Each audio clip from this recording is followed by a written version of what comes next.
Buenos días, jóvenes. ¿Cómo están?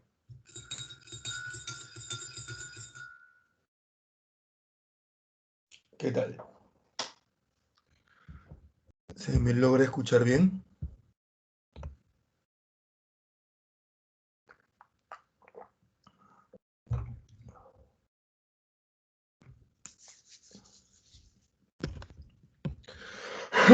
Hola, Ronald, ¿qué tal? Buenos días. Vamos comenzando entonces. Hoy nos toca hacer un primer tema de la Edad Moderna. Así que voy a hacer un pequeño resumen de lo que es la Edad Moderna en una hoja Word. Y luego pasamos al PPT, porque hoy ya tenemos que hacer el primer tema que es Humanismo Renacimiento. ¿Ya? Y vamos a comenzar.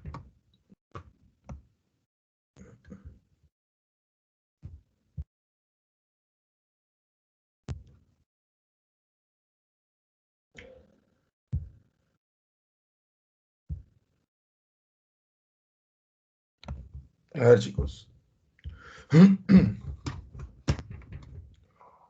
Eh, Vamos por partes, ¿ya? Hemos terminado de ver.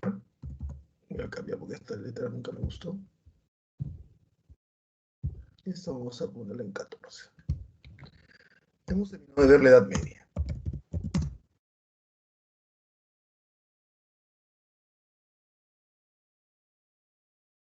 76, caída de Roma de Occidente, hasta el año 1453.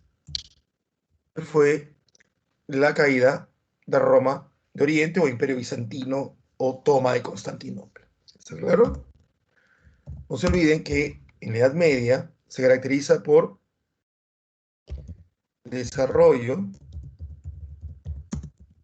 apogeo e inicio de la crisis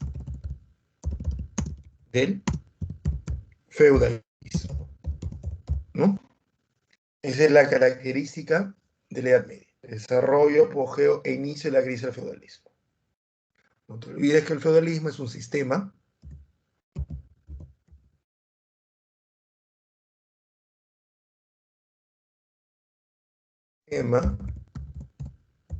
económico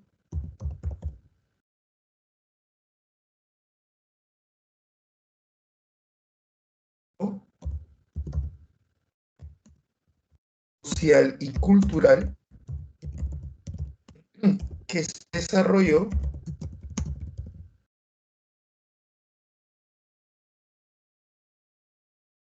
en Europa durante la Edad Media.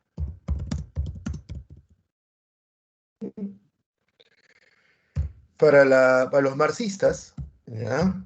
El marxismo es un modo de producción, fue el tercer modo de producción.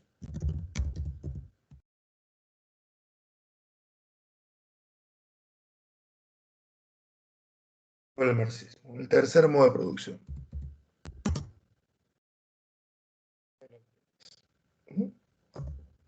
Ahora,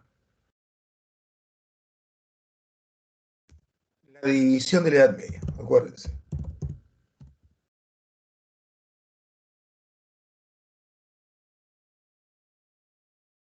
La división de la Edad Media. La Edad Media, recordarás esta vida en temprana Edad Media,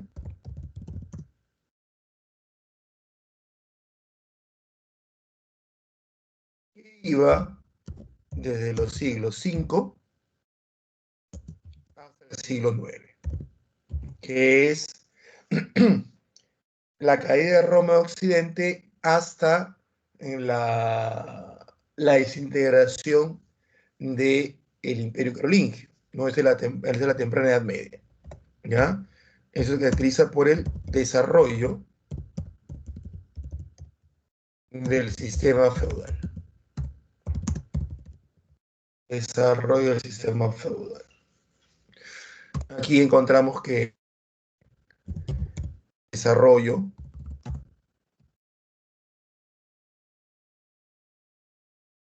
de los reinos bárbaros.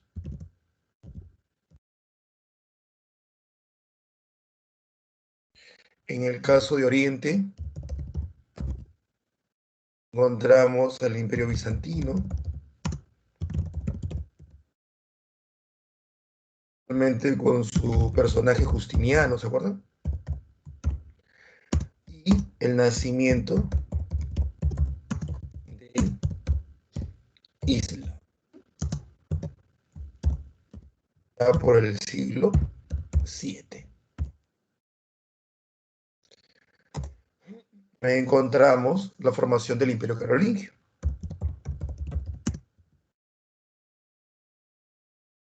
El Imperio Carolingio. Esto pasa durante la temprana Edad Media. Luego tenemos la Alta Edad Media.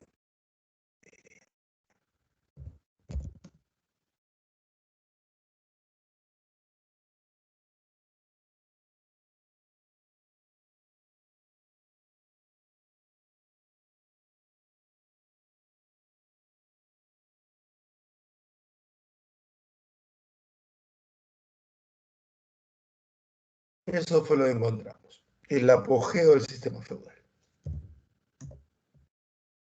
Y por último, la Baja Edad Media, donde voy a hacer un poco más de... Voy a tener un poquito más. La Baja Edad Media. La Baja Edad Media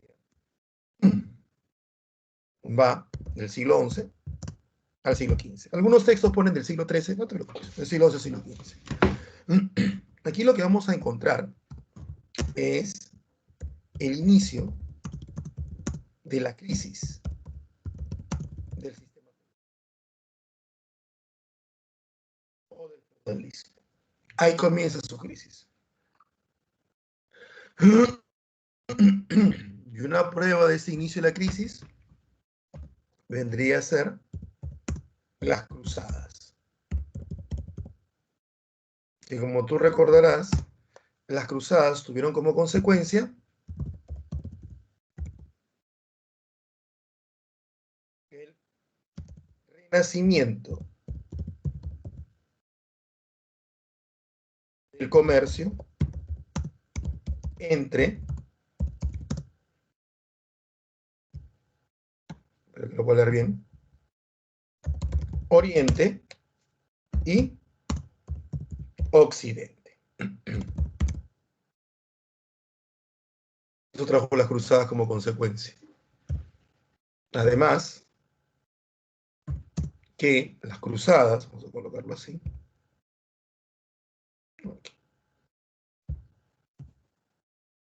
además que las cruzadas que hicieron, que en Occidente, es decir, en la Europa feudal, la Europa occidental, la Europa feudal, se impulsara el comercio. Y con el impulsar el comercio que tenemos, que la moneda se volvió una nueva forma de, ¿recuerdas? En el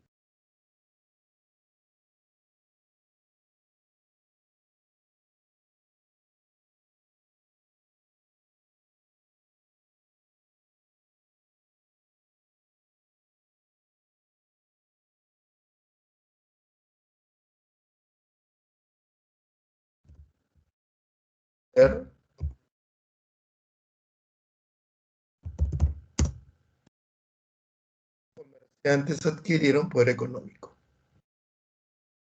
¿Ves? ¿Qué más? Los señores feudales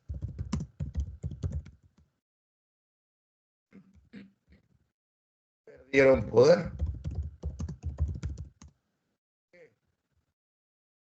Vieron en las cruzadas, muchas familias enteras desaparecían en las cruzadas, murieron en las cruzadas, endeudaron con las cruzadas, porque ir a las cruzadas no es fácil, no es barata. Y los comerciantes competían ellos en el poder económico. Muy importante. Los señores feudales perdieron poder. Si aparece una nueva riqueza que es la moneda, es por eso que el sistema feudal entra en crisis, ¿no? Es por eso. ¿Ya? Entonces los señores feudales perdieron poder, gracias a las cruzadas, se endeudaron, apareció un nuevo poder. Otro evento importante que sucede durante este periodo, ¿ya? De las cruzadas, perdón, de la crisis, de la Baja Edad Media o la crisis del sistema feudal, chicos, señoritas, es que aparecen las monarquías, los reyes,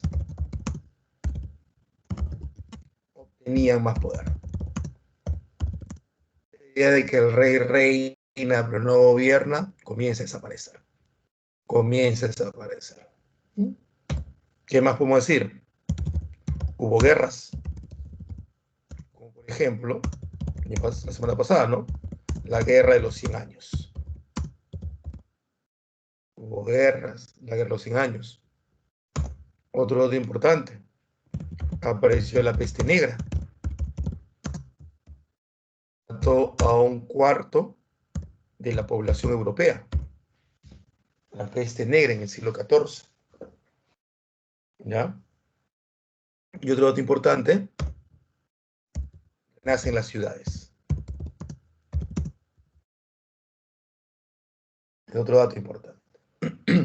Entonces, para cerrar este repaso, la Edad Media, que es lo que hemos terminado de estudiar, se desarrolló, aquí se va a desarrollar la Edad Media, el feudalismo. Eso no lo olvides. El feudalismo. ¿Qué es el feudalismo? Acá tienes qué significa o qué es el feudalismo. ¿Ya? Ahí está el cuándo, el dónde y el qué. La división del feudalismo es temprana Edad Media,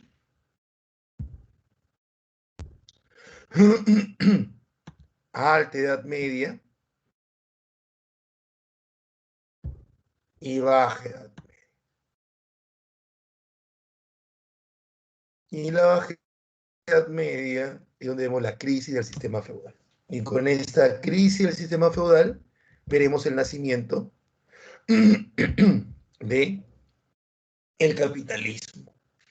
Y con ello el tema del día de hoy, ¿no? Que es la edad moderna, ¿ya? Entonces, cerramos esto con edad moderna, solamente de esta manera, ¿no?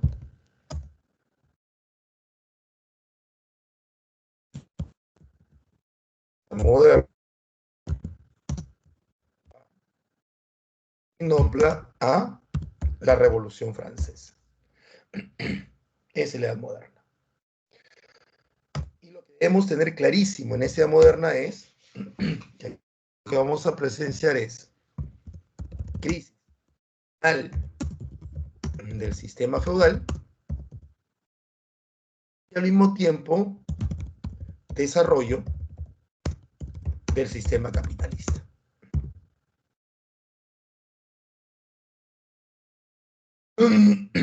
Ese es el telón de fondo de la edad moderna, donde el sistema feudal entra en crisis. Y cuando hablamos que el sistema feudal entra en crisis, nos referimos a que entra en crisis, ¿ya? Lo económico, es decir, ya no se basa la economía únicamente en la agricultura y ganadería. Aparece una nueva forma de intercambio, que es el comercio.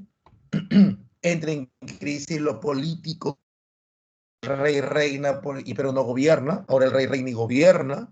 Vamos a ver que aparece en la edad moderna las ideas de gobierno absolutista. Entra en crisis el sistema social, porque en el feudalismo la sociedad se basaba en o eres noble, o eres clero, o eres campesino. Había una división que era naciste para mandar o naciste para obedecer. Pero en el grupo de los que nacieron para mandar estaba, así, mira, antes era así, ¿no? Sociedad feudal. ¿Cómo es la sociedad feudal? Los nacidos a mandar, privilegiados. Dentro de los nacidos para mandar está, obviamente, el rey, la nobleza y el clero. En este caso, hemos visto, la nobleza y el clero están amarrados, porque recuerda la semana pasada, ¿no? El alto clero formaba parte de la nobleza. O sea, es lo mismo. Los nacidos para obedecer o no privilegiados. Y aquí, ¿a quienes tenemos? Tenemos al pueblo. Del sistema feudal, el pueblo eran los campesinos, o como se le llamaba, siervos. ¿Me entiendes? Porque no te olvides, esta división es propia de una sociedad feudal. Feudal. Eso tenlo bien claro. Feudal. Pero ¿qué sucede? ¿Ah? En la Baja Edad Media.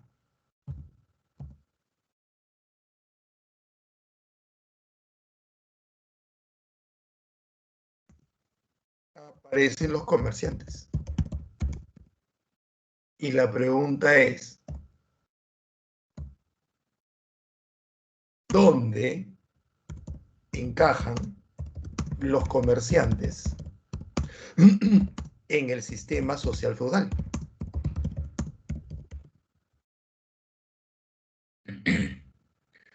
Por obvias razones tú dirás, profe, en el pueblo. Obvio, encajan en el pueblo. Pero acá viene otro problema. En el pueblo están los siervos. Y los siervos tienen una relación con la nobleza, que es la relación de servidumbre, donde tú trabajas para mí la tierra y yo te protejo. Tú me trabajas la tierra y yo noble te protejo. Si colocamos a los comerciantes dentro del sistema, dentro del grupo de los no privilegiados del pueblo, la relación que tiene el comerciante con el noble no es esa. Por el comerciante no trabaja para el noble, a menos que el noble le pague. O sea, la relación de servidumbre no existe entre el noble y el comerciante. Y para poner las cosas mucho más complicadas, muchos comerciantes tienen mayor poder económico en esta nueva forma de economía que están haciendo, que es el comercio, o renaciendo el comercio en Europa, mayor poder económico que los propios señores feudales. Le estás destruyendo la idea de sociedad y de mundo que tienen el feudalismo. Es una crisis. No estoy diciendo un disparate al decirte que es una crisis equivalente a lo que pasó en el siglo XX y siglo XXI, cuando aparecen pues grupos nuevos dentro de la sociedad que reclaman igualdad, ya sea en el aspecto sexual, porque dentro de la sociedad no se encajaba que había hombre o mujer, no solamente en el aspecto biológico, sino también en el aspecto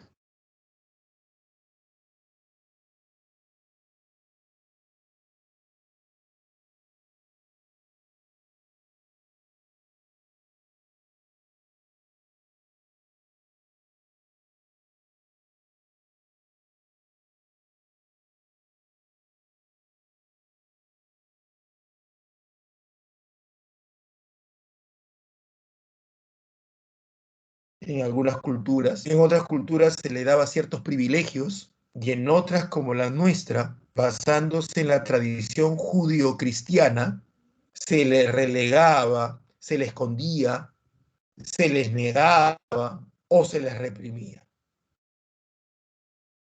Pero cuando comienza toda esta idea, estoy hablando con un intermedio, comienza toda esta idea de igualdad, derechos en la edad moderna, contemporánea, Ilustración, Revolución Francesa, ellos también reclaman sus derechos y su posición.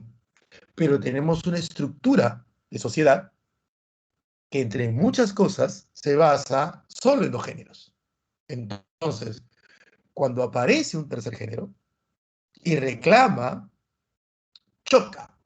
Por eso que muchas personas, tú has escuchado a muchos personas mayores que dicen, no, ¿qué está pasando?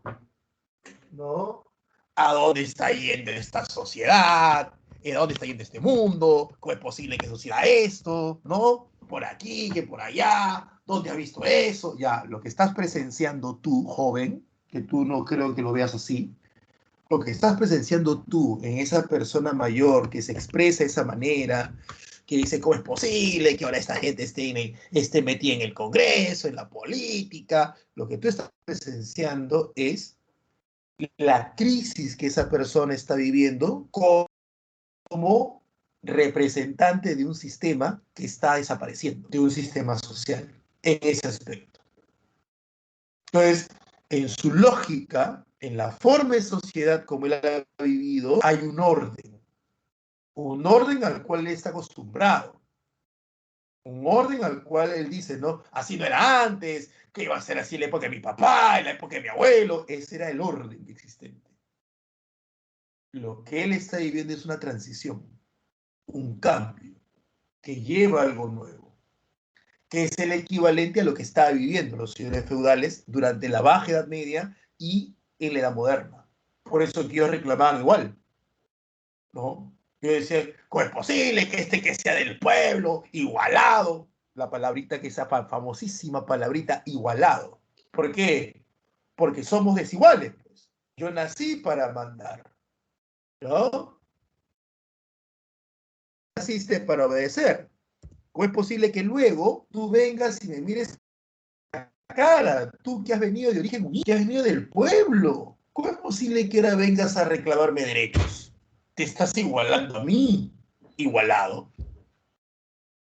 No te ubicas en tu posición, desubicado. Todas esas palabritas que utilizan hoy día, ¿no? De este igualado, esta igualada, este desubicado, este desubicada, funcionan en un sistema feudal, funcionan en un sistema donde no hay derechos, donde no se ve el ser humano como iguales. Ahí funcionan esas palabras. Hoy día son de las más guachafas que hay. Totalmente desubicadas. Ahora sí, esas palabras. ¿Por qué? Porque tendríamos que ubicarnos en una sociedad de igualdad. Entonces, para los señores feudales, para la nobleza europea, que aparezca un sector que primero no encaja en su idea de sociedad y segundo, que venga de estratos considerados para los nobles, de estratos pobres, bajos, pero que tenga un nuevo poder, el poder del dinero, el poder del oro y la plata, que tengan ese dinero, que tengan ese poder y que trate de igualarse a ellos, olvídate, les choca, y les choca fuerte. Y eso lo vamos a ver en la edad moderna. Cómo los señores feudales poco a poco comienzan a perder poder y presencia. Y cómo el sector capitalista, los comerciantes o burgueses, comienzan a ganar poder. ¿Entiendes? Ganan poder. Y no solamente poder económico, sino también poder político. Revolución Francesa.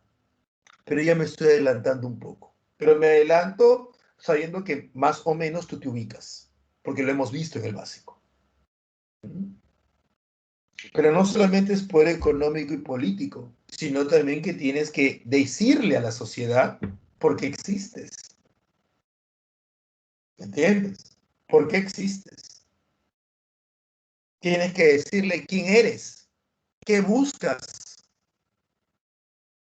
Y cuando tú le dices a la sociedad quién eres, qué buscas, porque eres el nuevo, eres el raro, eres el bibi, ¿no? La gente te ve mal, se guía por rumores, te sataniza. Y tú le dices, no, lo único que quiero es que me den un espacio, yo existo. Y eso fue lo que hicieron los comerciantes, a través de una serie de movimientos culturales, uno de ellos que veremos hoy, que se llama humanismo. El humanismo fue eso. El humanismo fue la filosofía hasta cierto punto, o la propuesta filosófica hasta cierto punto, de la clase comerciante, donde ellos se presentan y dicen, no somos los malos, no somos los raros. Al contrario, los señores feudales tienen problemas. Por eso que mucha de la literatura del humanismo, que ustedes probablemente lo han visto en lenguaje, en literatura, perdón, mucho de la literatura del humanismo es una literatura de crítica. Y es crítica porque representa un nuevo sector, y como nuevo sector que se quiere hacer un lugar en la sociedad, obviamente critica al sector anterior, que es el que no le permite. Por eso que el humanismo, y me estoy arriesgando a avanzar un poco la clase, pero sabiendo que más o menos manejas esta idea, el humanismo critica tan fuertemente a una institución muy poderosa del sistema feudal, que es la iglesia. Porque recuerda que en el feudalismo la iglesia católica fue la que dominaba culturalmente la vida. La católica fue la institución más organizada durante el sistema feudal. Fue la institución que tuvo más poder junto con el rey o con la monarquía. Entonces, los humanistas que están apareciendo con el apoyo de la clase comerciante, los humanistas que representan esta clase comerciante, es obvio que vas a atacar al o al grupo que te cuestiona, que te critica. Y es por eso que el humanismo ataca al feudalismo. Y eso lo vamos a hacer ahorita. El humanismo ataca al sistema feudal y principalmente al sistema filosófico del feudalismo, que es la escolástica. Lo ataca muy fuertemente porque representa un nuevo momento. Ese es el humanismo. ¿Ya? Vamos a verlo más detenidamente. Entonces, voy a subir un poquito. Voy a reducir un poco esto para que encaje entre todo. ¿Ya? Y le tomes una captura de pantalla. Toma una captura de pantalla a este primer momento. Ahí está. 5, 4, 3, 2, 1. Toma una captura de pantalla a esto.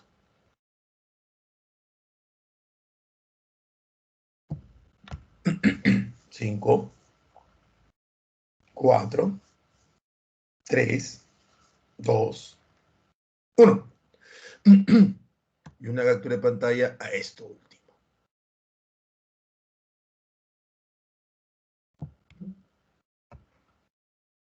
Igual. ¿Alguna pregunta, duda hasta aquí? A ver. Jesús me hace una pregunta. Me dice, la peste negra, así como apareció, también desapareció, ¿no, profe? Bueno, su aparición sí tiene una explicación, Juan, ¿no? Sé que tu comentario venía que como aparece de manera súbita, desaparece de manera súbita.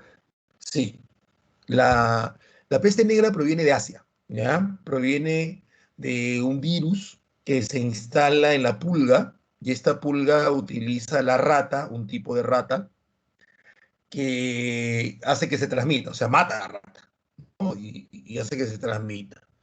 El renacer el comercio Oriente-Occidente, la reapertura de las relaciones comerciales y culturales entre Oriente y Occidente, hacía que muchos productos que venían de Oriente, muchos barcos, ahí venían las ratas. Y estas ratas llegan a las ciudades.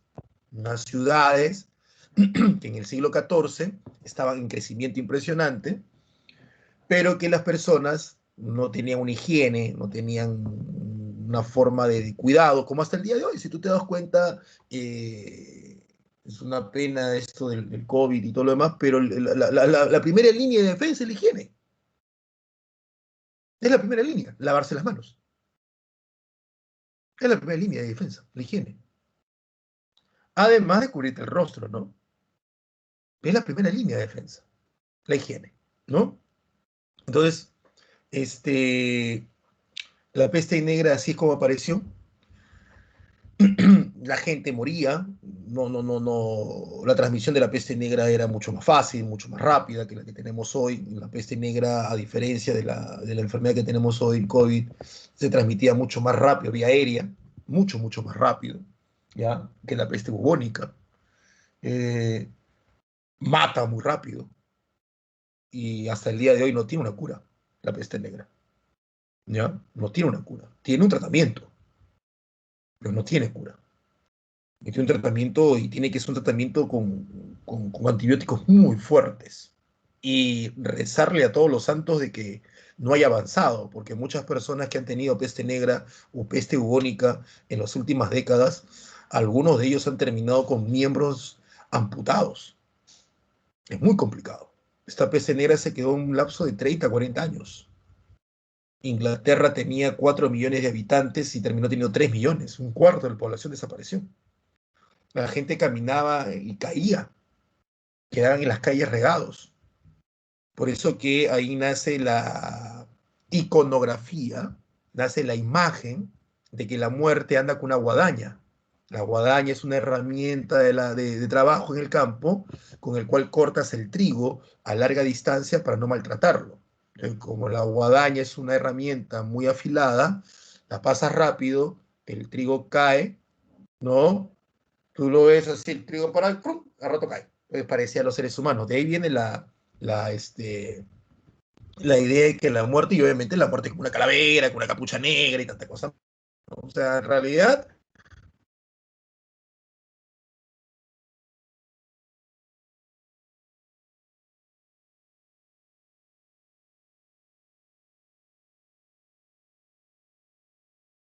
14, es cierto, durante la Edad Media, pero siguió existiendo la peste negra y siguió regresando de manera menos en el siglo XV, XVI, hasta el siglo XVII. A partir del siglo XVII ya la cosa desaparece, ¿no? Ya es esporádico.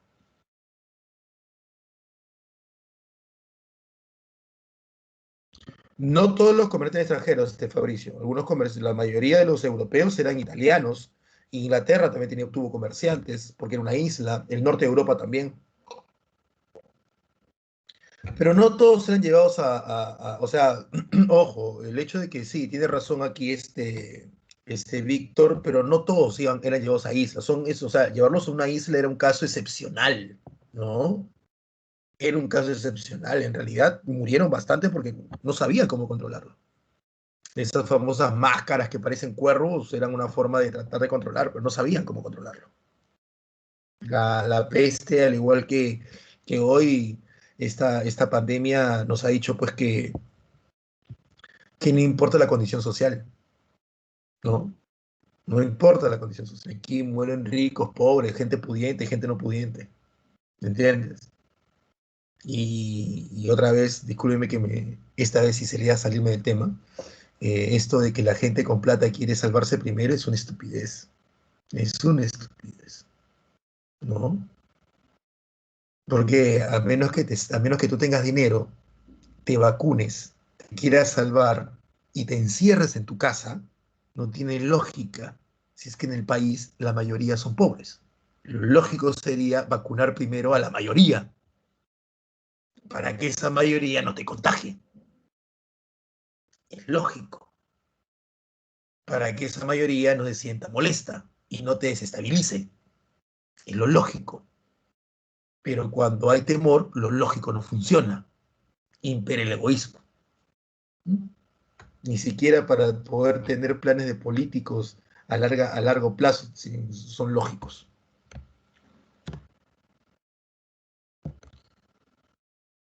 No, no, Juan, no me digas. No, no, ninguna funcionó, desapareció.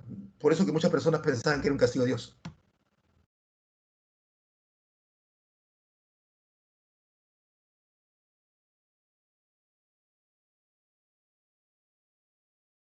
No, no, no. Los sistemas sanitarios, Víctor, aparecen como tú bien has puesto, porque tú no has hecho una pregunta, tú has hecho una afirmación. Recién aparece el siglo XIX, recién, con la ilustración.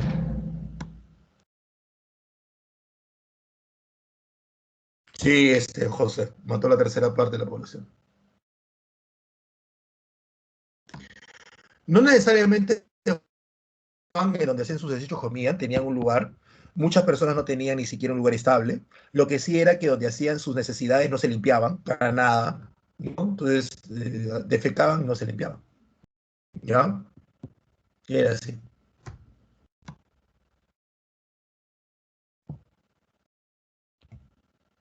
No, en realidad parece que aparece una nueva rata, José.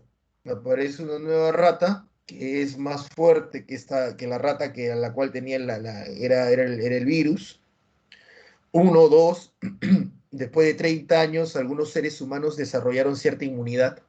Es como hoy, ¿no? Hoy hasta ahora no se explica mucho, aunque hay hipótesis de por qué a algunas personas les da el COVID de manera mucho más fuerte que a otras, estando a veces siendo esas mismas personas miembros de la misma familia y estando en la misma casa, ¿no?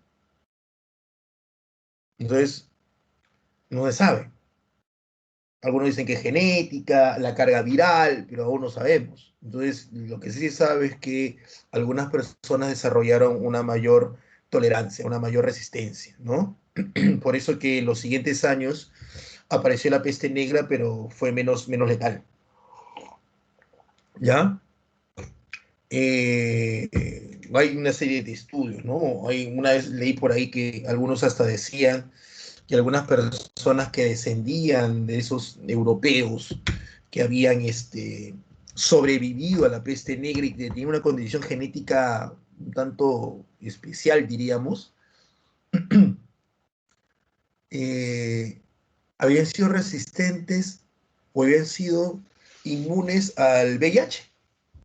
Habían encontrado personas que habían tenido contactos con personas con VIH y no entendían por qué ellos no lo tenían. Y cuando hicieron algunos análisis, se dieron cuenta que un número pequeñísimo de estas personas, pequeñísimo pero existente, se debía pues a que tenían antepasados que habían sobrevivido a la peste negra, ¿no?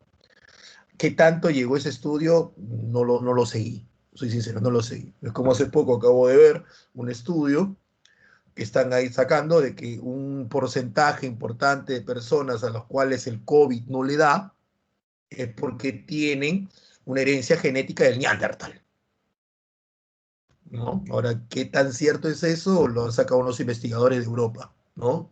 Que algunos que tienen cierta herencia genética del Neandertal, que todos la tenemos, pero no sé qué parte de genéticamente hablando, ¿ya? Se ha visto que algunos de ellos son, no sé si decirte inmunes, pero que sí no han pasado por muchos problemas. Así es la genética. Pero son casos, creo yo, aislados, ¿no? Que coincidentemente llevan con eso. Bueno, sin más comentarios, pasamos a ver un poco de humanismo y renacimiento y algunas obras del renacimiento, ¿ya?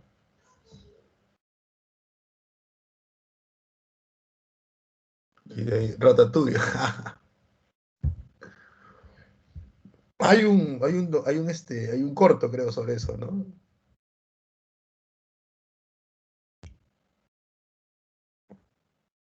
El humanismo y el renacimiento.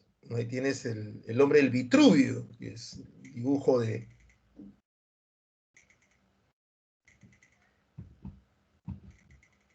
El hombre del Vitruvio, que es el dibujo de.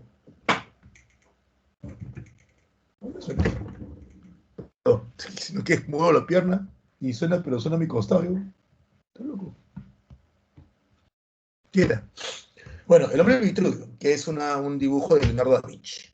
A ver, el humanismo nace en Florencia, Italia, que es una de las ciudades comerciales más importantes de Italia. No se olviden que son los italianos los que inicialmente trasladan el comercio Oriente-Occidente y por lo tanto son los italianos los que van a tener contacto, uno con Oriente, ¿ya?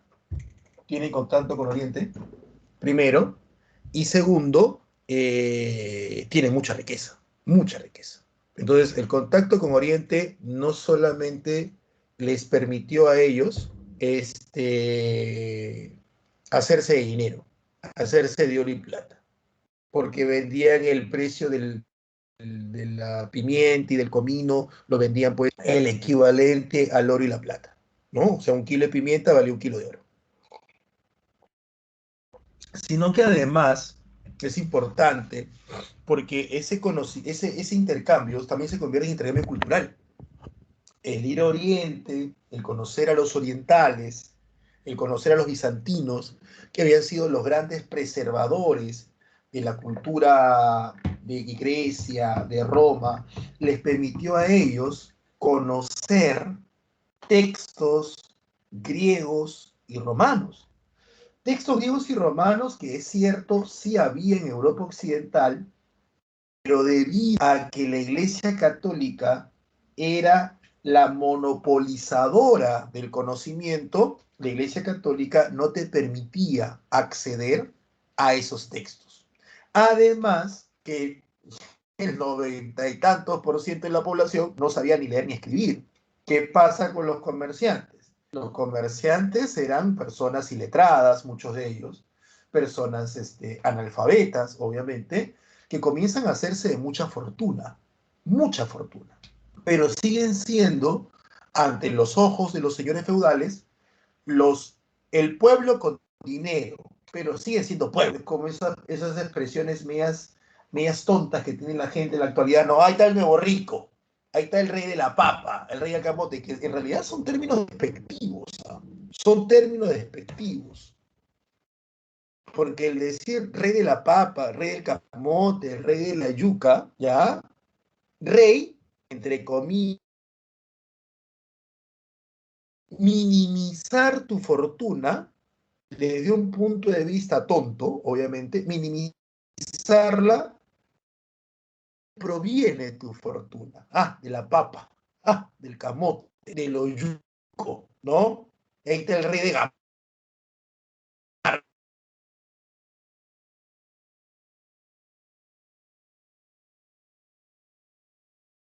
Venga del guano, que es caca de pájaro, que es la fortuna de la cual proviene mucha de la gente que hoy día, pues, está encumbrada en nuestro país.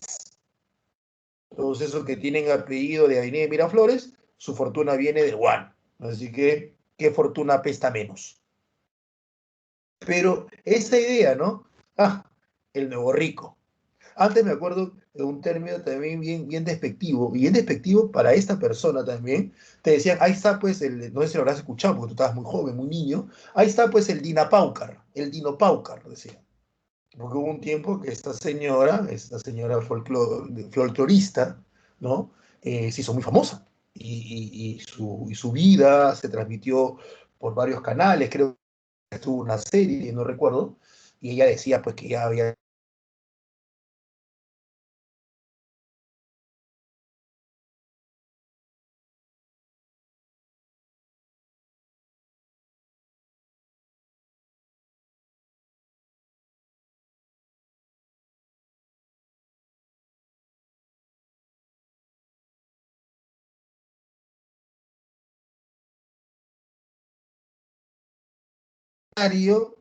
podías hacerte un castillo más grande que el noble local, pero el noble local siempre te recordaba tus orígenes. Pero tú eres pueblo, pero tú eres pueblo. Entonces,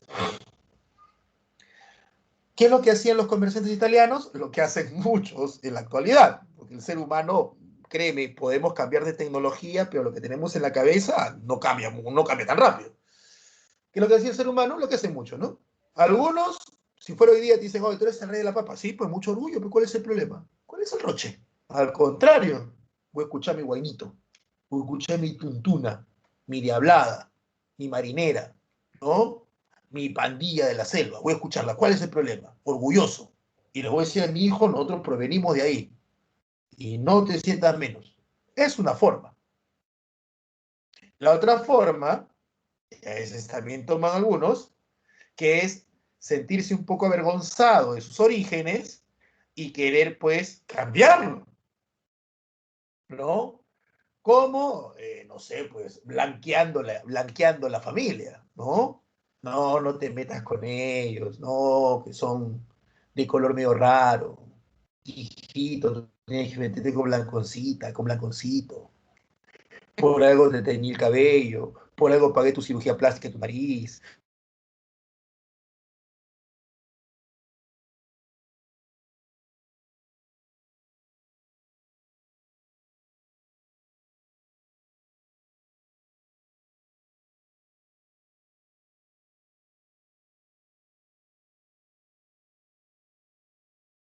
Para que la piel desaparezca, que la fortuna. En el caso de los comerciantes también aparecieron muchos de ellos. Muchos dijeron, mira, unos dijeron, ¿sabes qué? No me aceptan en la sociedad europea, en la sociedad feudal, porque soy comerciante. Ah, mucho orgullo, soy comerciante. Pero otros dijeron, no, voy a querer encajar en la sociedad feudal. ¿Y qué hicieron? Hicieron que sus hijos pudieran encajar en la sociedad feudal. Ahora, no vas a querer que tu hijo sea siervo, obvio. Ser noble es un problema, porque para ser noble tenías que nacer de noble. Y ahora, ¿cómo haces que un noble se case con tu hijo o con tu hija, siendo tú comerciante? La forma más fácil de acceder, aunque te parezca mentira, era la iglesia. ¿Cómo la iglesia? La iglesia tenía algo que se llamaba la simonía, donde tú podías comprar cargos eclesiásticos. Entonces, un comerciante podía comprarle el cargo eclesiástico a su hijo, para que su hijo sea un obispo, un arzobispo. Podía hacer eso. Obviamente que gastó una fortuna inimaginable, pero podía hacer eso. Entonces, yo soy el comerciante Torres, el pirata Torres, ¿no? Pero mi hijo sería pues el obispo Torres. Ya la cosa cambió. ¿Te das cuenta? Ya encajé a mi hijo dentro del esquema feudal social. Pero para que mi hijo sea pues el obispo Torres, ¿ya? Lo que tengo que hacer es que mi hijo sepa leer y escribir, y que sepa leer y escribir en griego y en latín. Y en esa época no hay universidad de griego y latín. Entonces, ¿qué hacía?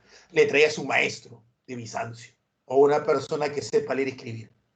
Y muchos chicos aprendieron a leer y escribir en griego y en latín, independientemente de que los curas le hayan enseñado. Y muchos de ellos, con este conocimiento, más la fortuna de sus padres, les compraban un cargo eclesiástico, obispo, arzobispo, como te he dicho, ¿ya? Pero en otros casos, que es el caso que nos toca ahora, muchos no quisieron, porque comenzaron a leer, y a leer a Aristóteles, a Sófocles, a Anaxágoras, a Protágoras, a, no sé, pues a Virgilio, a Ovidio, y todo ese conocimiento que la Iglesia Católica había monopolizado, ahora estaba al alcance de la mano de las personas que lo podían adquirir por su fortuna.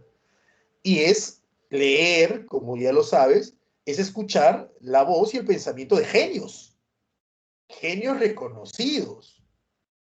¿Me entiendes? Tú quieres sacar un abstracto de lo que es el amor, no hagas la guachafá de sacarlo de tu canción de reggaetón, pues. Sácalo de poetas, que sus poemarios han trascendido cientos de años. Entonces esta gente comienza a leerlos, a leerlos, a leerlos, y la lectura te abre campos. La lectura te permite ampliar tu conocimiento, y no solamente tu conocimiento, tu criterio. La lectura te permite cambiar hasta tu forma de ver la sociedad y de verte tú en ella. Por eso que una de las características del humanismo es que se vuelven muy críticos, muy racionales, y comienzan a darse cuenta que las cosas no deben ser aceptadas porque sí, sino que deben ser cuestionadas, criticadas, si es que no encajan con la idea establecida. Y una de las instituciones a las cuales critican mucho los humanistas es a la iglesia, porque la iglesia nace de la palabra de Cristo, y Cristo no cobraba, ¿entiendes? Cristo no cobraba por dar la palabra. Cristo no andaba vestido en oro y plata. Entonces, los humanistas decían, ¿cómo es posible que Cristo haya sido así? Y también los 12 apóstoles, bueno, 11 porque el otro sale colgando, y los papas no sean así. Peor cuando se dan cuenta de que muchos comerciantes y nobles que encajaban en la Iglesia Católica eran porque soy el hermano menor de un duque y no tengo dónde encajar y mi hermano, mi papi me compró el cargo, ¿no? Porque no hay otra forma de que voy a vivir, o porque soy el hijo de un comerciante que mi viejo quiere pues limpiar el apellido y me mete a mí a la iglesia. Pero en ninguno de los casos, ni el noble que no tiene feudo, ni el comerciante que quiere limpiar el apellido, en ninguno de los casos, el que está entrando a la iglesia lo hace por vocación. Pero como no lo hace por vocación de servicio, es muy fácil que se corrompa. Ya sea quedándose con el dinero de las limosnas o de las donaciones, o ya sea pues comenzando a romper el famoso celibato, que el celibato es la negativa a casarse y por ende al no tener sexo, porque la idea es bien clara: todo ser humano, católico, cristiano católico o cristiano en general, no puede tener relaciones sexuales. Y ojo, no es que no debe, no puede, porque solo se puede tener relaciones sexuales luego del matrimonio con la persona con la cual te casaste. El tener relaciones sexuales antes del matrimonio, o sea, las famosas relaciones prematrimoniales, dentro del concepto cristiano, eso es un pecado gravísimo. Es tan grave ese pecado que está en los 10 mandamientos y se llama fornicación. Y existe un lugar en el infierno y en el purgatorio para los fornicadores. ¿Entiendes? Entonces, solo se tiene relaciones sexuales con la persona con la cual te casaste luego de casarte. El celibato es la prohibición a casarte. Por lógica, es la prohibición a tener sexo, pues. Entonces, habían curas que sí lo hacían, ¿no? Y no solamente que te vieran su pareja estable, sino que engañaban a la gente del pueblo, como lo va a denunciar Giovanni Boccaccio en su obra El Decameron. Entonces, la crítica es muy fuerte hacia la iglesia, no por la palabra de Dios, sino por un sector de los integrantes de la iglesia católica, un sector de los integrantes de la administración de la iglesia católica, que por su forma de ingresar a la iglesia, una forma, porque ya no queda otra, no es no es por una cuestión de que yo deseo formar parte, sino porque no me queda otra, muy rápido se corrompe. Y que al final están atacando a la iglesia, porque están perjudicando a la iglesia. Los humanistas atacan la corrupción en la iglesia. Escucha bien lo que estoy diciendo, ¿ah? Los humanistas atacan la corrupción en la iglesia, mas no atacan la iglesia. Y ellos son bien conscientes, porque todos son creyentes, todos los humanistas, Dante, Petrarca, Boccaccio, todos son católicos. Todos son católicos. Y ellos atacan la corrupción dentro de la iglesia. Esa es la gran diferencia. ¿Me entiendes? Dante, que no es un humanista, Dante, que es un prehumanista, él coloca papas en el infierno. Pero él sigue buscando a Dios. Porque Dante entendió algo que mucha gente no entiende, que Dios es una deidad y que la iglesia es una creación humana. Esta creación humana llamada iglesia nace de la palabra de Cristo, que es miembro de la Santísima Trinidad, pero que la organización de la iglesia como tal no tiene nada que ver Dios ni Cristo. Es una organización creada por el humano y por lo tanto no es perfecta. Por más que esté transmitiendo la palabra de un Dios.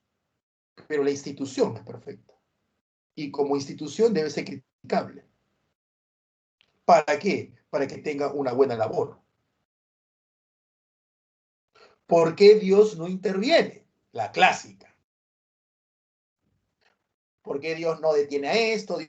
Criminal, Dios detiene. Porque los humanistas que ya habían leído, qué importante es leer y entender lo que les. Que ya habían leído los humanistas que dijeron, es que Dios no tiene que intervenir, pues. ¿Por qué? Porque Dios nos dio libre albedrío.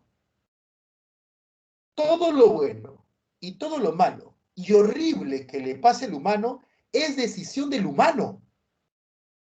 Si hay guerras, es porque el humano decidió que haya guerras. Porque el humano tuvo la opción de evitarla y no quiso. Y si gente inocente muere, no es por culpa de Dios, es por culpa de los humanos que gobernaban a esta gente y que pudieron evitar esa guerra y que por su egoísmo no lo hicieron y llevaron a este pueblo inocente a la guerra. Entonces, quienes tienen que pagar y a quienes tienen que reclamarle eso es al humano, no a Dios. Porque Dios, te dicen los humanistas, luego del diluvio universal, juró no volver a intervenir en asuntos humanos, no volvernos a castigar hasta el juicio final. ¿Entiendes? Entonces, para aquel que es creyente y que dice, ¿por qué le pasa esto a los niños? ¿Por qué le pasa esto a la gente pobre? ¿Por qué Dios permite eso? Cuando tú dices eso, me demuestras que leíste la Biblia cero. Porque aquel que realmente leyó la Biblia, entiende. Y le entendió, comprende de que Dios no debe intervenir. Porque si Dios interviene, o interviene en todo o no interviene en nada. ¿Cómo es eso, profe? Claro, si tú quieres que detenga, no sé, pues la muerte en manos porque eso está mal, muy bien, que lo haga. ¿Quieres que detenga guerras? Lo hace. ¿Quieres que detenga asesinatos? Lo hace. ¿Quieres que detenga atropellos? Lo hace. Pero ¿qué va a pasar cuando Dios detenga a la pareja de enamorados que quiere subir al hotel? Porque como no están casados, están a punto de cometer un pecado que se llama la fornicación. ¿Qué va a pasar cuando Dios detenga a ese joven o a esa niña que va a mentirle a su padre para salir con sus amigos? ¿Qué va a pasar con ese joven que le dice a su papá, sí, estuve escuchando la clase de la academia y realmente no la estuve escuchando? Y está mintiendo, y la mentira es un pecado que está dentro de los 10 mandamientos. ¿Qué le hace decir a Dios? O no, pe Dios, pe, no sea malo, pe. O esto no detengas, pe Dios, pe. No, la muerte nomás, pe Dios, muerte, asesinato nomás, pe, eso sí, pe. Pero esto no, pe Dios, esto es una mentirita nomás, pe. Voy a estar con mi flaca viendo Netflix arriba nomás, pe Dios, no sea malo, pe. Esto no, o sea que Dios se convierte en tu guachimán. O sea, vamos a darle una cartilla a Dios de qué debe de tener y qué no debe de tener. O sea, Él nos manda leyes y nosotros le vamos a decir qué leyes debe Él de tener y qué leyes no debe de tener. ¿Ves? O sea, esa gran pregunta que se hacen muchos hoy, ¿por qué Dios no detiene eso? Ya, los humanistas hace 500 años ya la resolvieron. Muchas de las preguntas realmente que uno tiene hoy día están resueltas hace 500, 600 o 1000 años. ¿Ah? El problema es que hay que leer. Ese es el problema. Y la gente leer, qué flojera. Haga un meme, por favor. Que alguien lea por nosotros y que haga un meme, un GIF, que lo ponga en TikTok, más fácil y así es más rápido. Y yo lo aprendo y me siento intelectual y critico y hago en mis redes sociales. Y por eso es que estamos como estamos. Así de simple. Los representantes. Petrarca, que es el primer humanista, porque como te dije, Dante no es considerado humanista, él es un prehumanista. Boccaccio, ¿no? Con sobre el Decameron, que trata de 100 historias de corte picaresco, ¿no? 100 historias picarescas, donde los temas principales es crítica a la Iglesia Católica, pero crítica, como ya les dije, a la corrupción en la Iglesia, no a la Iglesia en sí. ¿Mm? Tocar curas y sexo, olvídate, eso es una crítica, no es una obra erótica, no lo es una obra crítica, muy crítica. Y es muy interesante esa obra. Si uno le quita más allá de las historias picarescas, medias eróticas en algunos casos, y uno se va al tema en sí, es un tremendo broma. Crítico, olvídate. Y hay que tener bastante valor para que en pleno siglo XV se te ocurra a ti escribir algo que ataque a la Iglesia Católica. Y con sexo todavía. Olvídate. muy fuerte esa obra, ¿ah? Más allá de las escenas que te pueden contar, el tema central es muy fuerte en el sentido de la crítica, de jugarse la Boccaccio, ¿no? Me acuerdo que hubo un tiempo que dijeron que 50 sombras de Grey era el Decameron moderno. Oh, no sean locos, pues. ¿Cómo vas a comparar 50 sombras de Grey, tremenda novela pornográfica, con el Decameron? No, pues. Ese es como mis patas de Alianza que comparan Alianza con Barcelona. No sean enfermos, pues. No, no sean locos, no hagan eso, no hagan eso. Tomás Moro, inglés, Utopía, ¿no? Trata sobre Inglaterra y cómo debería ser su gobierno, y Erasmo de Rotterdam, el máximo representante, con su elogio de la locura, ¿no? De la necedad, donde él dice, ¿cómo es posible que haya tanta corrupción? La clásica frase, estamos todos locos.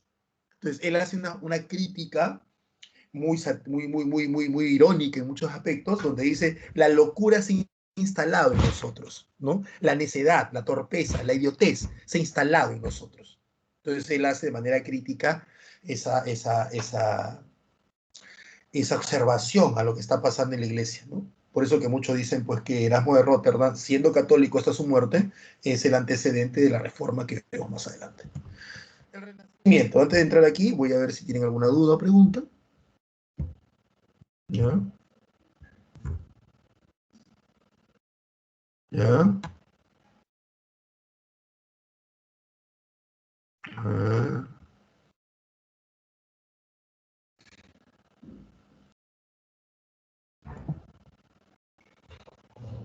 Ah, sí, hay un corto, sí. Da Vinci, que es renacentista.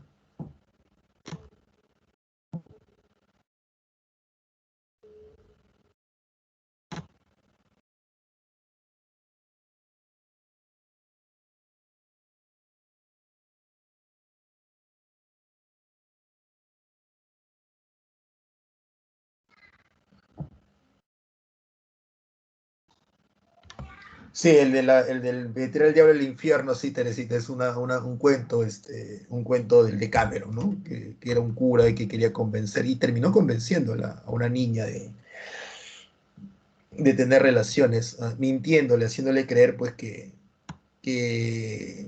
las erecciones que él tenía era que el diablo lo poseía, y que la única forma de poder quitarse al diablo, exorcizarse, era introduciendo al diablo en el infierno, y le decía a la señorita, a la niña esta chiquita, de que sus partes íntimas eran el infierno. Entonces él debía meter su diablo en el infierno, en la chica.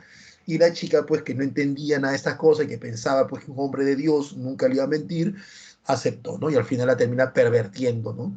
Y la historia termina con la chica que, al ver que el cura ya no tenía al diablo tan seguido, ella se va por el mundo a hacer el bien, introduciendo diablos en su infierno. Es una crítica que hace Boccaccio.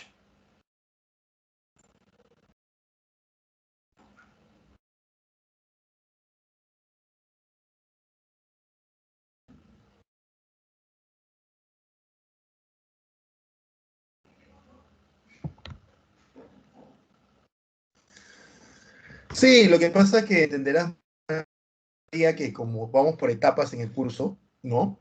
¿No? Básico, donde no tocamos este tema, intermedio y avanzado. No puedo, o sea, me gustaría hacerme la clase de humanismo, pero siempre cuando hay un tema nuevo es preferible dar las bases, ¿no? Las bases, ¿me entiendes? Las bases. Por eso es que sí, Nicolás Maquiavelo también es humanista, Copérnico, olvídate, no toco los humanistas españoles, porque también, pues, a mí, en mi caso, María, como profesor de historia, a mí lo que me interesa es que el humanismo lo ubiquen en un contexto histórico, ¿me entienden? Lo ubiquen en un contexto histórico. Por eso que hice la previa con Edad Media, Edad Moderna, qué trata, porque, o sea, yo toco el humanismo, sí, pero lo toco como de dónde nace, históricamente hablando, qué grupo lo desarrolla. En cambio, en literatura, ahí si ustedes ven de qué trata la obra, quién más es, en España cómo pasó, aquí cómo pasó, porque ya ese tema se ve más ampliamente como movimiento literario, se ve en literatura.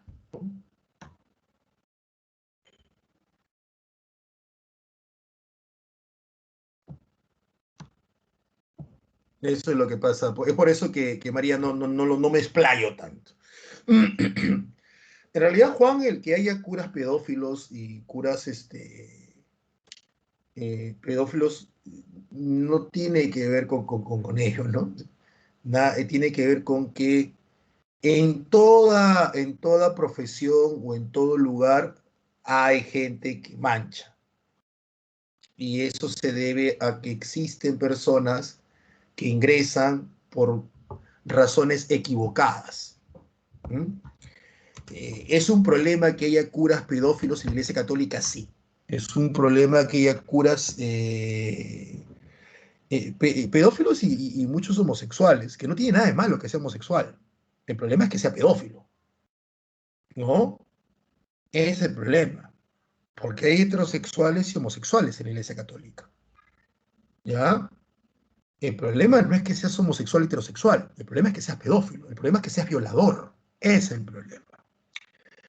Y el que sean violadores, ya, el que sean violadores, se ha detectado que son menos del 7% de los curas a nivel mundial, que es un problema. Pero el problema mayor, ¿cuál es? El problema mayor es que muchas veces la iglesia los ha cubierto. Ese es el problema. Ese es el problema. Que la iglesia los haya cubierto. ¿Me entiendes?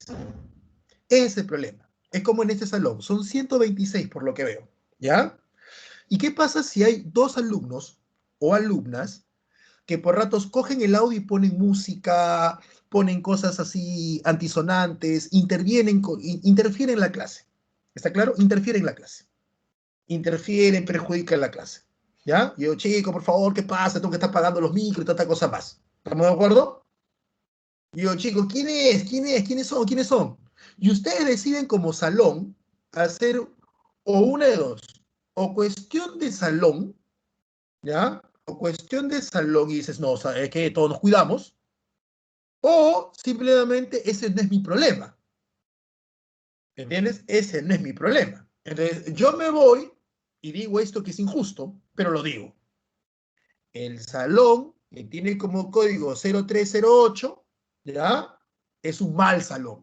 No se puede dictar. Todos son unos malcriados. Pero estoy siendo injusto, porque dos están manchando todo un salón. Pero no pasa porque estos dos estén haciendo algo malo únicamente, porque está mal. Es porque el salón en sí, o ese no es mi roche, o por una cuestión mal entendida de espíritu de salón, los cuido, los protejo, no tiro dedo, porque yo no soy tiradedo. Y al final todos se manchan. Ya, eso le pasa a la Iglesia Católica en muchos aspectos. ¿Se entiende? Donde buenos curas, ya, hacen que se manche su imagen ante pésimos curas porque no los denuncian. Y es por ello que últimamente sí están saliendo las denuncias. Porque al final no te vas a manchar por unos cuantos, ¿no? Que deberían estar presos esos miserables. Porque en realidad, por cada cura malo hay cientos de buenos curas. Pero ya te ganas, no, si todos son iguales, ¿no? Y ya eso es injusto, ¿no? Pero bueno, sigamos con la idea. Perdón. Bueno, acá vienen. Ahora, sí, a mí me decían, el humanismo sí, es impulsado por la imprenta, porque la aparición de la imprenta, que es china y después es modificada por los europeos, Gutenberg, permite una mayor difusión del conocimiento, ¿no? Si ustedes recordarán, yo les decía, los humanistas tenían que leer en griego y en latín, porque no habían, pues, al no haber imprenta, no había casas editoriales como la hay ahora. Entonces no hay que, está traducido. No, hoy día sí, hoy día tienes una novela que está en inglés y tú dices, uy, ya, ¿cuándo lo traduces? Ya aquí, ya para tenerla, leerla, ¿no? Y en el caso nuestro, pues, las, las mayores casas editoriales son españolas, ¿no? Porque los españoles, que hay algo que también he visto en memes y en TikTok, que se burlan de los españoles, que por qué siempre le cambian los nombres, ¿no? Y es que los españoles, debes entender algo, lo que para ti y para mí es el ceviche, el huayno, el huaylas, la papa seca, la sopa seca, como parte de nuestra identidad nacional y regional, ¿no? O sea, cevichito es peruano, dice uno. Para ellos el idioma castellano es parte de su identidad nacional. Por eso que los españoles saben inglés u otros idiomas, son europeos, pero hablar castellano es parte de su identidad. Y es por ello que al toque ellos cambian todo a su idioma. No te olvidemos que la institución que dice cómo debemos hablar es la Real Academia de Lengua Española y está en España. ¿Entiendes?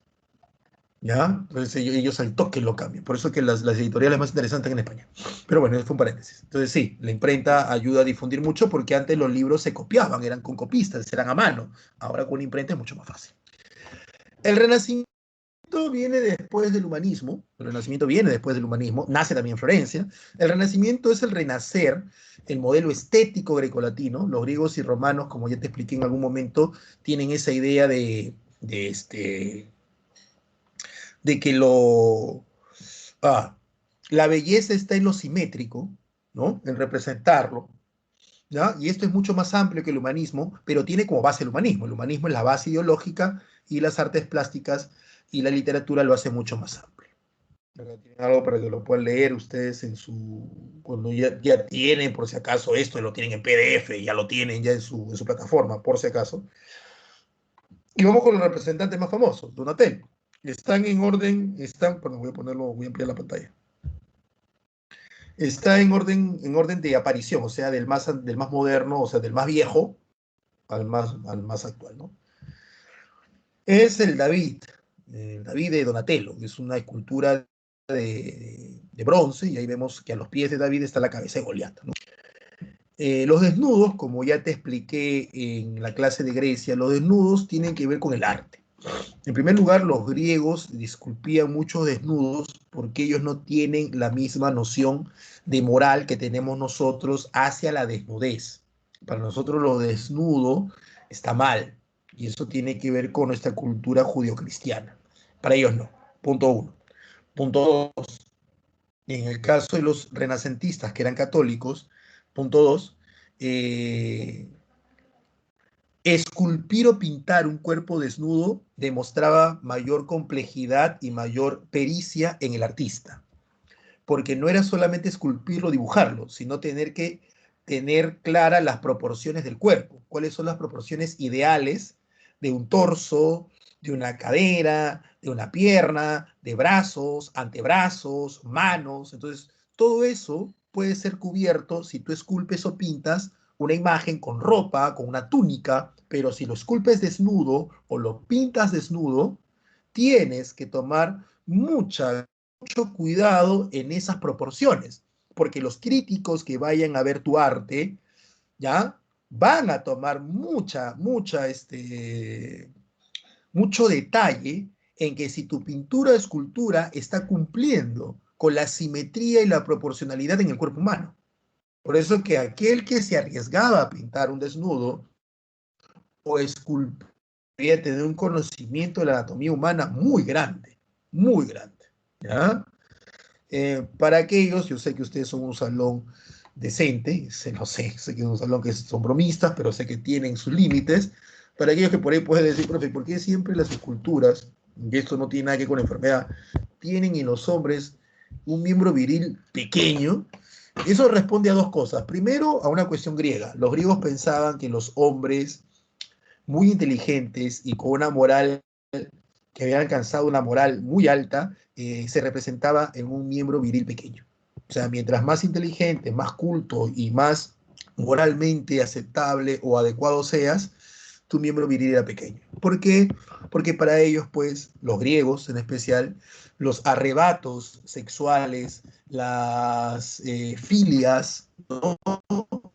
Eran propios de un ser humano que no era capaz de controlar sus deseos, que no era capaz de controlar esa parte no civilizada que tenemos nosotros, porque la parte sexual es una parte instintiva. Entonces, aquel que lograba hacerlo, aquel que lograba hacer ello, lo esculpía de esa manera. ¿no? Era una forma de representar, mientras que para nosotros tiene que ver con algo de tabú, oh, mira, que por aquí, que por allá, no, que mira, que su órgano, que por ahí, por allá, eso tiene que ver con nuestra cultura, con la de ellos era distinta. ¿No? María Magdalena. María Magdalena. Leonardo da Vinci, el más grande representante del Renacimiento. Un genio, un genio.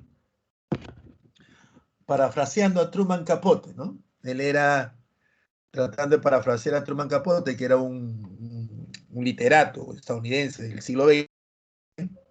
Truman Capote decía, soy alcohólico, soy drogadicto, soy homosexual, soy un genio. Él decía Truman Capote. Tiene una obra muy bonita que se llama Sangre Fría. Tratando de parafrasear, Leonardo da Vinci era arquitecto, era ingeniero, era artista, era escultor, No, miento, muy poco la escultura, no tenía escultura. Si iba a ser una, pero al final no terminó haciéndola. Él no tenía mucho apego por la escultura. ¿Ya? Él era pintor, muralista, científico, biólogo, le gustaba mucho la inventor, el tipo era completo, homosexual, completo era, porque ellos también con sus lecturas se abren hacia la parte sexual muy fuerte, ¿eh? Muy fuerte, porque leen a los griegos, pues. Entonces el amor griego es distinto.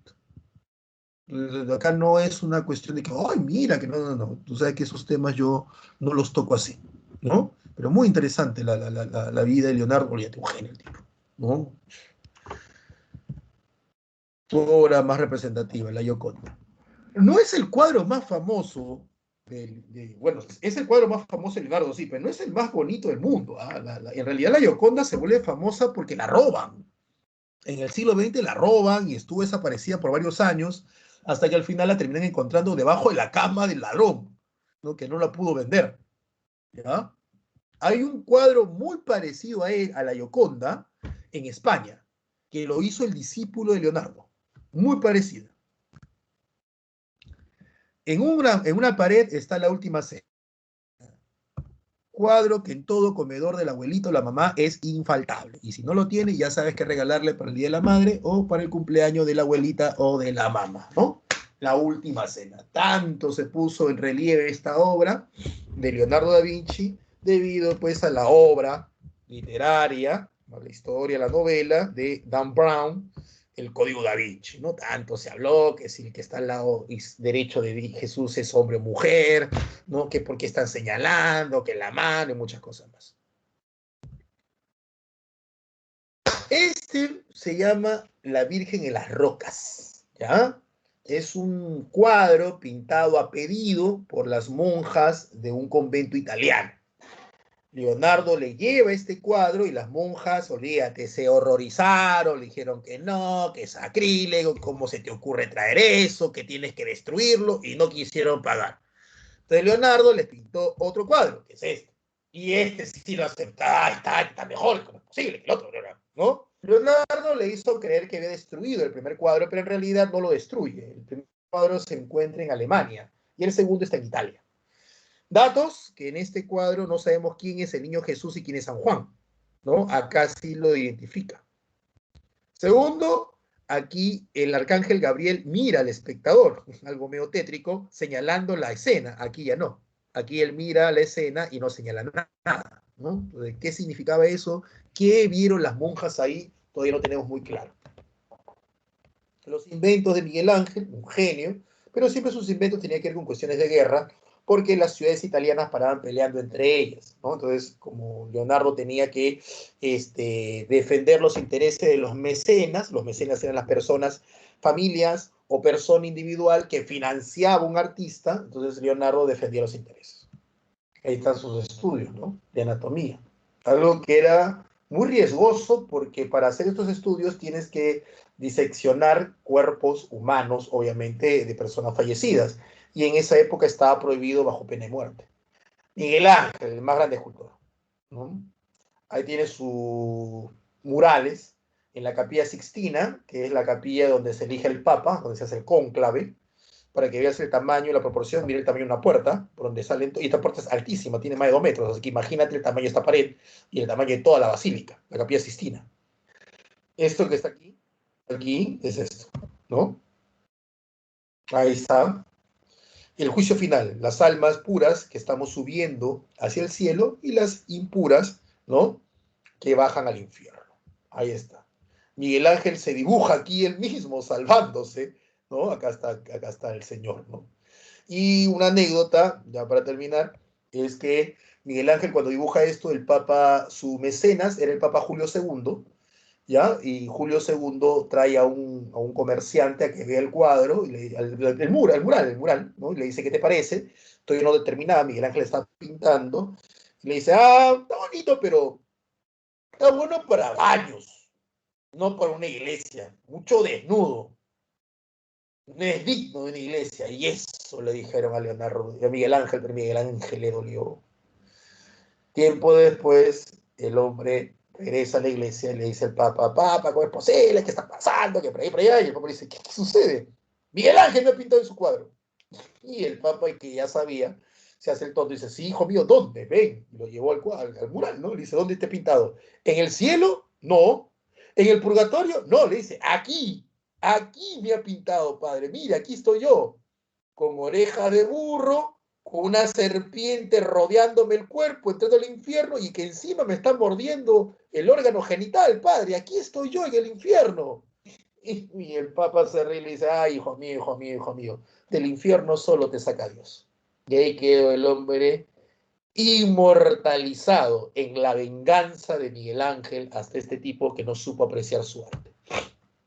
El techo de la Capilla Sixtina, 9 frescos. Recuerda cuando estás pintado en una pared o en un techo, se llaman frescos. Cuadro es aquel que puedes mover. Desde la separación de la luz y la sombra, por Dios, obviamente, ¿no? Acá está, hasta la embriaguez de Noé, pasando por el más famoso de todos, que es el nacimiento de Adán, ¿no? Es el más famoso de los 9 frescos, ¿no? Dios dándole vida a Adán. Ahora, para poder representar a Dios, un renacentista que son, Miguel Ángel prestaba la figura de Zeus. Por eso que Dios y Zeus se parecen, ¿no? Hombre de ojos azules que representan el color del cielo, barbas blancas y oleadas que representan las nubes. Dios no tiene forma. No estoy diciendo que Dios sea Zeus, estoy diciendo que toman prestada la imagen de Zeus para darle vida o darle forma, imagen a Dios, cuando Dios es un espíritu puro. El David, ¿no? David parado, esperando a Goliat, ¿no? Obviamente que no es una representación exacta, porque David tenía 14 años y nadie a los 14 años tiene ese cuerpo. Pero todo es perfecto ahí, ¿eh? Una estatua de más de 4 metros, ¿no? Donde David es anatómicamente perfecto y es considerada la estatua más perfecta en la actualidad, físicamente hablando, ¿no? Cada músculo, cada tendón, cada vena está colocada donde debe estar.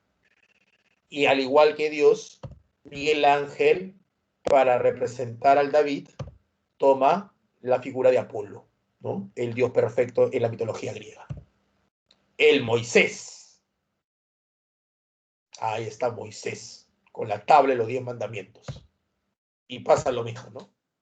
Para representar a Moisés, toma la imagen de Poseidón. Moisés, salvado de las aguas, Poseidón, dios del mar. Ahí lo tienes. Y tal vez la obra más hermosa, principalmente para mí, particularmente la más bella, la piedad. La Virgen María recibiendo el cadáver de Cristo en sus brazos. Ahí lo tienes, la piedad. Mira, eso es piedra, eso es mármol, eso es arte. Aquí voy a poner mi grafito y fuera mi hija. Eso es arte. Belleza. Y el rostro de María, pues es impresionante, conmovedor, ¿no? Una mujer que acaba de perderlo todo, absolutamente todo. Es una mujer que ha tenido que ver cómo a su hijo lo castigan y cómo su hijo tiene que llevar la cruz y las personas que un domingo antes lo recibieron con palmas ahora lo están insultando y ofendiendo. Esta mujer tiene que ver impotente cómo le están matando al hijo, al único hijo, impotente. Y si alguien viene y me dice, profe, más hijos, igual, ¿no? No existe en el idioma castellano una palabra para designar a un ser humano que pierde un hijo. Eso no es natural. Y esta mujer tuvo que sufrirlo. Así que me parece una total tontería cuando la gente se pone a discutir si esta mujer sea o no sea la madre de Dios, si esta mujer era o no era virgen. Una tontería es eso, es mi opinión. Y si ha ofendido a alguien, le pido disculpas.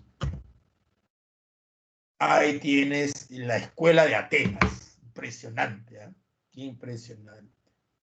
Aquí están todos los genios de la humanidad de esa época, ¿no?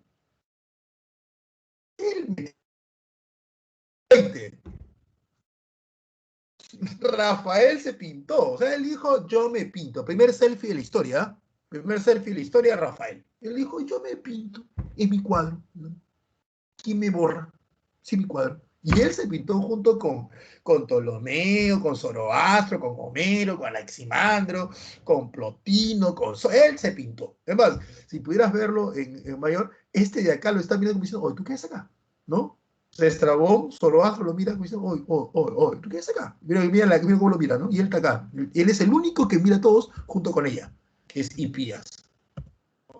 Número 5 es Hipatia, que es una científica que es asesinada por un cura, que luego se vuelve papa y es santo. Vamos con tus claves. Y ahí ya te retiras. Sí, sí, sí. Claro, es el primer selfie. Ah, ¿quieres saber quién inventó el primer selfie? Rafael Sanzio.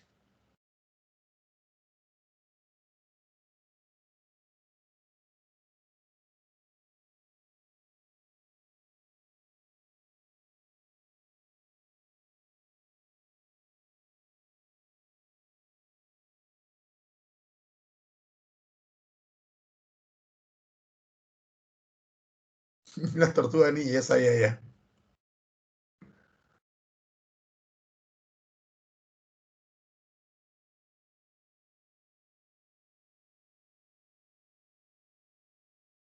Me está diciendo que tiene problemas con el PDF. Hay una película sobre ello, Aileen, ¿ah? Hay una película sobre esa filósofa. Creo que se llama Acrópolis, Ágora creo que se llama, es una película sobre ella, es una película de hace unos años, más o menos.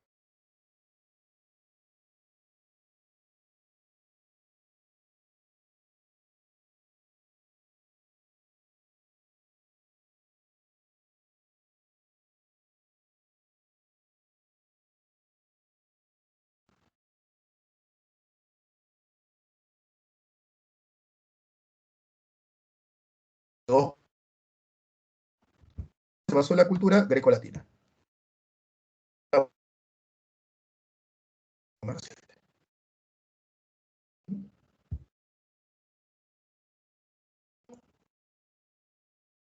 Rafael, Petrarca, Dante no es humanista, Dante no es humanista.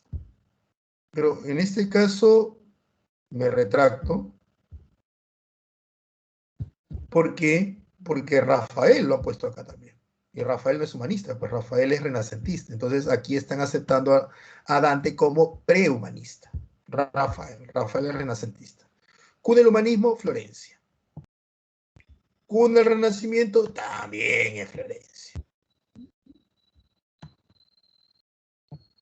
Apoyaron económicamente a los artistas, los mecenas, que es un término que proviene de una palabra latina, de un apellido, un romano llamado Mecenas, que apoyaba a Virgilio y Ovidio. Entonces esto proviene de un apellido de un romano. No es un obra del Renacimiento. El Zeus olímpico es griego. Es una de las 7 maravillas del mundo antiguo. Máximo representante del Renacimiento. Ah, Leonardo. Leonardo. Y del humanismo, Erasmo de Rotterdam. Erasmo. Y acá se repetía. Erasmo. Listo, chicos. ¿Alguna duda, alguna pregunta? ¿Biblioteca de Merlín? ¿Cuál es esa? No, no sé. ¿No? Déjame ver si encuentro esta que te decía de esta película. Duda, pregunta, consultas. ¿Todo bien? La práctica, no se olviden.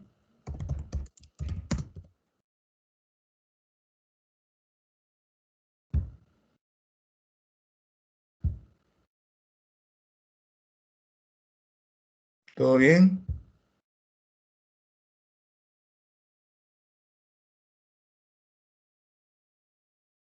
También fue crítico en la parte literaria, Estás leyendo por ahí. Listo. Esta es la película, chicos. Si es que les interesa, porque por ahí Stevie K. Lin les interesó esto. Esta es la película.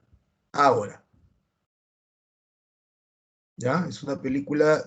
La he visto por partes, soy sincero. Así que trata sobre la vida de esta mujer. No creo que tenga imágenes fuertes, para nada, porque ese no es el objetivo de la película, ¿ya? Pero trata sobre la vida de esta científica y filósofa, ¿no? Es eso. Claro, claro, voy a poner las claves, no hay problema.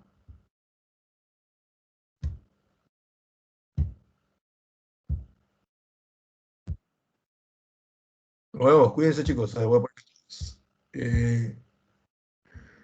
A ver, 1A, 2C, 3C, 4C, 5D, 6B, 7C, 8B, 9D y 10A. Repito, 1A, 2C, 3C, 4C, 5D, 6B, 7C, 8B, 9D y 10A. Esas son las claves, chicos.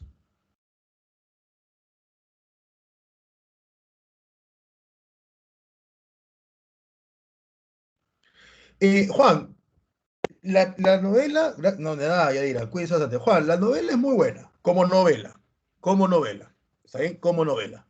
Y la novela se basa en una leyenda medieval donde los primeros cristianos bárbaros, cuando quieren entender el cristianismo, lo entienden a su forma. Entonces, para ellos no estaba mal decir, según los cristianos, perdón, según los bárbaros, no estaba mal decir que Cristo podía tener un hijo, ¿no? Entonces, los reyes merovingios decían que ellos descendían de la hija de Cristo, que era una mentira, pero es una leyenda que ellos crearon. Así que si tú lo lees como novela, ¿no? Lo lees como novela, genial. Es muy buena, es muy buena porque atrapa. Dan Brown tiene la capacidad de atraparte muy rápido.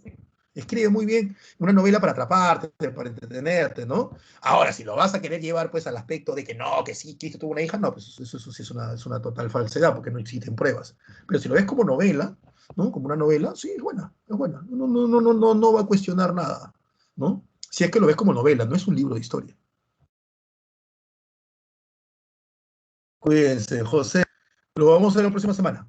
Lo vamos a ver la próxima semana. Sí, sí, José. Él sí, es parte de la última fase del humanismo. Él se puede decir que él es un humanista. Lo vamos a ver. Listo, chicos. Nos vemos la próxima semana. Cuídense. De este PDF, ¿ah? De este PDF. No, chicos, cuídense. Pero vuelvo a insistir, si lo ves como eso, como ficción, ahí está. Si lo ves como ficción, no hay ningún problema.